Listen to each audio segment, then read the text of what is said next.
프로틴을 섭취하는 시기는 크게 두 가지입니다. 하나는 운동 이후, 하나는 단백질 섭취가 원활하게 이루어지지 않을 때 운동 능력 향상에 실제로 도움이 되기 때문에 근력과 근육량 증가에도 효과가 있었다는 연구들이 존재합니다. 안녕하세요, 머슬핏TV입니다. 운동을 하시는 분이라면 한 번쯤은 보충제에 대해서 들어보셨거나 아니면 현재 섭취하고 계신 분들이 계실 거라고 생각합니다. 저 또한 보충제를 섭취하고 있고, 근육과 근력을 발달시키기 위해서는 운동, 영양, 휴식이 동반되어야 효과를 보실 수 있습니다. 운동, 영양, 휴식 중에 어떤 게 가장 중요하냐고 물으신다면 저는 운동 40%, 영양, 휴식 각각 30% 정도로 생각하고 있습니다. 물론 체중이나 체지방 감량을 위한 다이어트 하시는 분들은 영양의 비율이 좀 더 높아질 수가 있습니다. 시중에 근육과 근력을 성장시켜줄 보충제들이 많이 개발되어 있는데, 초보자분들은 어느 타임에 섭취를 해야 더 효율적일지 모르실 수도 있을 것 같아서 이번 영상에서는 인체의 동화, 이화, 그리고 영양 필요도를 고려해서 적절하게 보충제를 섭취하는 방법을 알아보겠습니다. 무조건 이렇게 드시라는 건 아니고 가이드라인 없는 초보자분들이 참고하시면 좋을 것 같습니다. 우선 단백질 보충제 하면 웨이 프로틴을 말합니다. 동물성 단백질이고 우유에서 분리한 형태입니다. 1회에 약 20에서 25g 정도의 단백질을 섭취할 수 있는 제품이 일반적이고, 지방과 탄수화물도 소량 섞여 있습니다.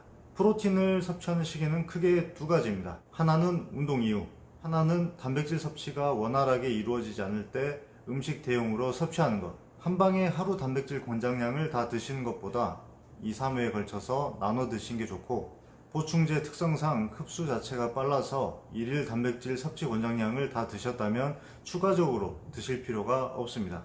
섭취하기 적합한 시기는 운동 이후입니다. 격렬한 운동은 인체 내 단백질 전환을 활발하게 하기 때문에 식이 단백질 요구량이 늘어납니다. 그리고 운동으로 인해서 카타볼릭 상태, 그러니까 분해해서 에너지를 얻고 있는 상태에서 아나볼릭 상태로 전환시키는 데도 도움이 됩니다. 보충제에 함유된 탄수화물은 인슐린 수치를 높여서 이화 작용을 막고 운동으로 고갈된 글리코겐을 보충하는 데 도움이 됩니다.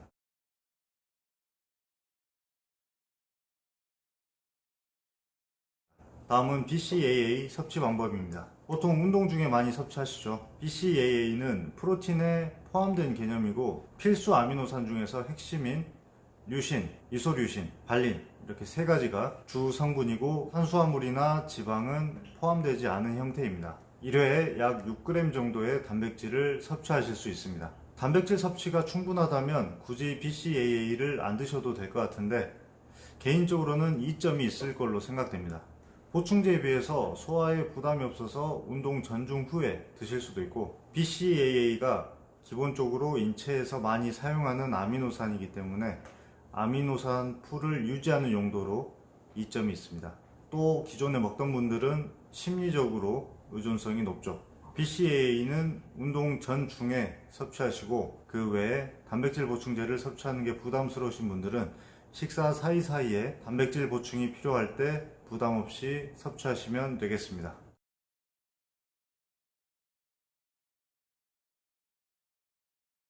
다음은 글루타민 섭취 방법입니다. 글루타민은 BCAA와 마찬가지로 단백질에 포함되지만 비필수 아미노산입니다. 즉, 식이로 섭취할 수도 있고 따로 먹지 않아도 재료만 충분하다면 언제든지 필요한 만큼 만들어낼 수 있다는 거죠. 근합성과 회복, 면역력에 도움을 줄 수 있다고 알려져 있습니다. 하지만 연구 결과를 봤을 때 글루타민이 직접적으로 근성장에 도움이 된다라고는 할 수 없을 것 같습니다. 운동 후 1회에 10g 정도 섭취하시거나 시간을 적절히 분배해서 드시고, 굳이 많은 양을 먹을 필요는 없어 보입니다.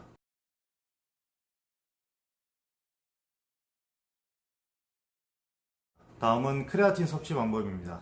크레아틴은 직접적인 운동 퍼포먼스 향상을 위해서 먹는 보충제입니다. 운동할 때 엄청난 출력을 낼 수 있는 ATP PC 시스템의 에너지원인 크레아틴을 조금이라도 더 사용하기 위한 용도입니다. 운동 능력 향상에 실제로 도움이 되기 때문에 근력과 근육량 증가에도 효과가 있었다는 연구들이 존재합니다. 약 20g씩 로딩하고 그 이후에 5g씩 섭취하면서 유지하는데, 너무 오래 먹으면 체감이 안 되기 때문에 휴지기를 가지고 먹는 경우도 있습니다. 에너지를 사용한 이후 다시 보충하는 목적이기 때문에 운동 이후가 가장 적합하다고 볼 수 있습니다. DHT로 인한 탈모가 심하게 걱정이신 분들은 제가 탈모와 크레아틴의 연관성에 관한 영상을 위에다 띄워드리겠습니다. 크레아틴 로딩은 체중 1kg당 0.3g 일주일 전후 로딩하고 로딩 이후에 체중 1kg당 0.075g 섭취하시고 운동 후나 규칙적으로 시간에 맞춰서 드시면 되겠습니다.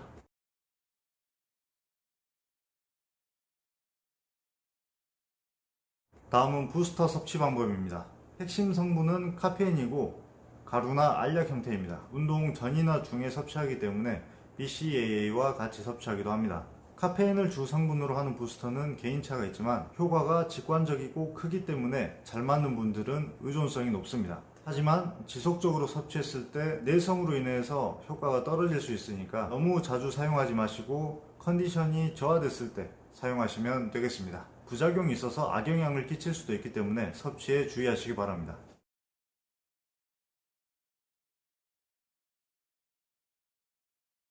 마지막으로 보충제 섭취 우선순위입니다. 가장 기본은 식사를 통해서 단백질 섭취를 충분히 하시는 겁니다. 그 이후에 운동 후에 먹을 수 있는 단백질 보충제를 섭취하시는 게 좋고 산화 손상 관리를 위해서 비타민C 정도 섭취하시면 되겠습니다. 다음은 개인적인 상황에 따라서 달라질 수 있는 부분인데 회복과 면역력에 검증된 효과가 있었던 글루타민 섭취하는 게 좋아 보이고 그 다음으로 크레아틴과 BCAA를 섭취하시는 게 좋겠습니다. 부스터는 선택적이지만 고급자가 아니라면 권장하진 않습니다. 다치지 말고 득근합시다.